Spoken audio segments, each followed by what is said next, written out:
Assalamualaikum warahmatullahi wabarakatuh. Saya Muhammad Fahri Rizki, calon guru penggerak Angkatan 7 Kabupaten Bandung tahun 2020. Saat meninggal saya atau tugas saya di SMK Bakti Ilham.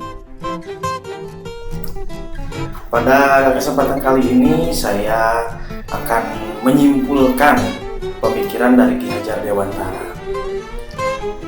Konsep-konsep pemikiran Ki Hajar Dewantara setelah saya mempelajari modul 1, yaitu saya bisa menyimpulkan 4 hal yang saya tangkap. Yang pertama dasar pendidikan, yang kedua perubahan, kemudian yang ketiga trilogi pendidikan, dan yang keempat berhamba pada anak. Kita mulai saja langsung ke dasar pendidikan. Pendidikan adalah tempat persemaian segala benih-benih kebudayaan yang hidup dalam masyarakat kebangsaan. Di sini saya ilustrasikan adanya pembelajaran, kemudian adanya diilustrasikan tentang kebudayaan di masyarakat. Kedua hal ini tidak dapat dipisahkan.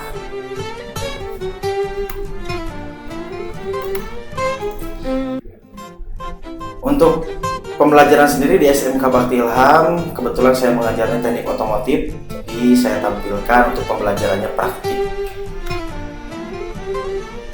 Dan untuk sosial budayanya yang melekat di masyarakat, khusus di daerah saya, yaitu adalah memang mayoritas banyak pesantren, jadi memang menjadi muatan lokal untuk kegiatan kepesantrenan seperti kebiasaan sholat berjamaah, kemudian baca kitab kuning dan baca Al-Quran atau tadarus. Kita kembali ke menu utama. Untuk perubahan, pendidikan harus bergerak dinamis, tidak statis. Pendidikan harus dapat menjawab tuntutan zaman. Perubahan tersebut harus berdasarkan kodrat zaman dan kodrat alam. Untuk kodrat zaman saya ilustrasikan seperti yang bisa dilihat di gambar tersebut, bahwa ada pembelajaran yang memang bisa digambarkan ini pembelajaran zaman dahulu yang memang dari segi baju, tempat, mungkin dan proses pembelajarannya masih lama ya. Kemudian untuk zaman sekarang mungkin bisa diilustrasikan seperti ini, yang dimana pembelajaran itu banyak memanfaatkan teknologi. Penerapan pembelajaran berbasis teknologi di SMK Bakti Ilham yaitu salah satunya CBT Computer Based Test, di mana siswa mengerjakan ujian itu menggunakan sistemnya Computer Based Test, memanfaatkan dari smartphone atau Android. Ada banyak lagi untuk hal ini. Pembelajaran di SMK Bakti Ilham sudah tidak dilarang siswa untuk membawa HP ke sekolah. Justru sekolah mempersilahkan siswa yang mempunyai handphone atau smartphone untuk menunjang pembelajarannya pada saat mencari informasi mandiri. Kita lanjut ke menu. Kemudian yang ketiga, trilogi pendidikan. Ki Hajar Dewantara menyampaikan bahwa yang pertama trilogi pendidikan yaitu ing ngarso sung tulodo, di depan menjadi teladan. Seperti saya ilustrasikan gambar yang dimana seorang guru dari segi penampilannya pun harus menjadi contoh yang baik bagi pesertanya. Kemudian, ini ada ilustrasi sedang mengajar. Di sini bisa diilustrasikan bahwa seorang guru itu etika, kesopanan dan tutur katanya harus bisa menjadi contoh para siswa. Kemudian ada diilustrasikan sedang sholat berjamaah dipimpin oleh guru. Sikap yang positif yang harus ditimbulkan oleh seorang guru untuk menjadi tauladan. Trilogi yang kedua yaitu ing madya mangun karsa, di tengah membangun motivasi. Saya ilustrasikan seperti ini, ada forum diskusi di kelas, guru tersebut harus bisa membangun motivasi siswa aktif, terjalinnya komunikasi antar siswa, kemudian kebebasan berpendapat.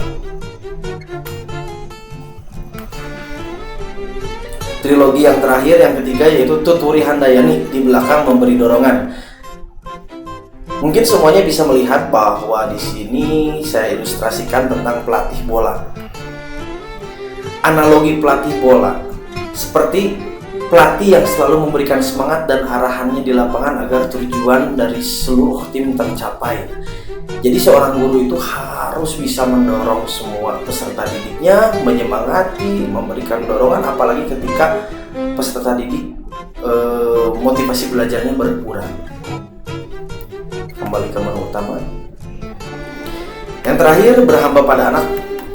Tentunya berhamba pada anak di sini bukan berhamba manusia pada penciptanya, tapi di mana seorang guru itu harus mengutamakan anak atau peserta didiknya. Yang pertama, kenali karakteristik gaya belajar anak atau peserta didik.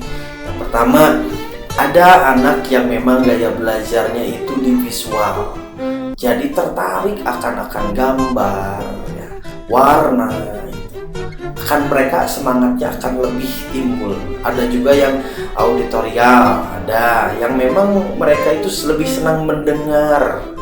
Kinestetik yang memang lebih senang kegerakan, yaitu ketika mereka praktik pasti sangat menonjol kemampuannya. Itu 3 hal yang harus seorang pendidik ketahui. Kenali dulu gaya karakteristik anak berbeda-beda. Selanjutnya, kenali kondisi motivasi belajar.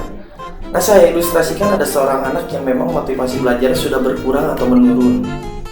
Di sini bisa diilustrasikan ada tingkat jenuh atau stres pada anak.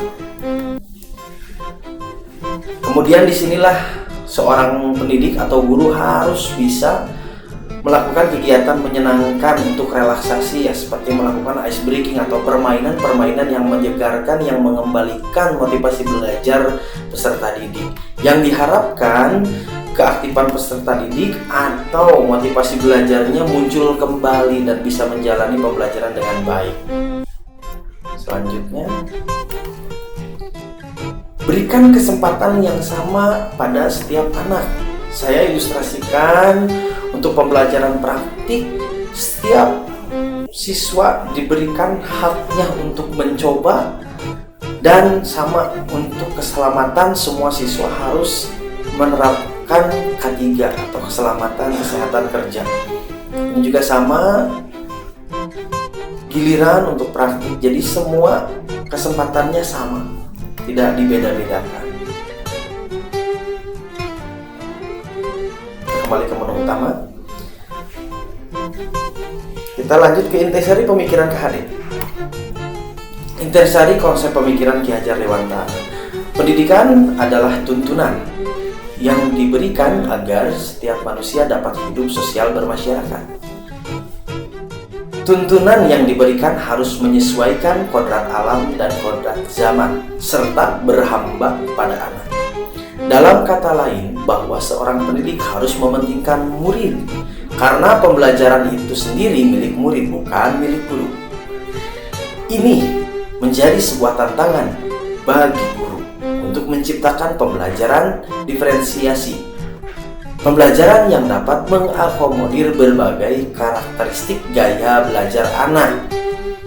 Hal tersebutlah yang nantinya diharapkan dapat menciptakan manusia-manusia yang hebat, yang bisa menjawab tuntutan zaman dan dapat menerapkan asas Pancasila dalam kehidupan bermasyarakat sebagai wujud memanusiakan manusia.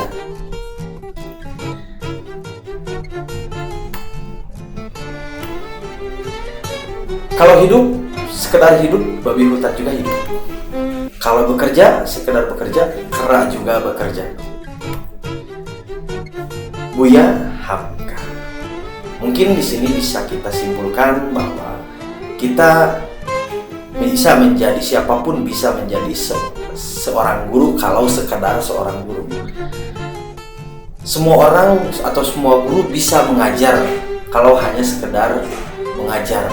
Di sini kita dituntut untuk mengajar dengan hati nurani dan lebih mengenali siswa atau peserta didik guna terciptanya Merdeka Belajar. Terima kasih, saya Muhammad Fahri Rizky, calon guru penggerak angkatan 7 dari Kabupaten Bandung. Salam guru hebat.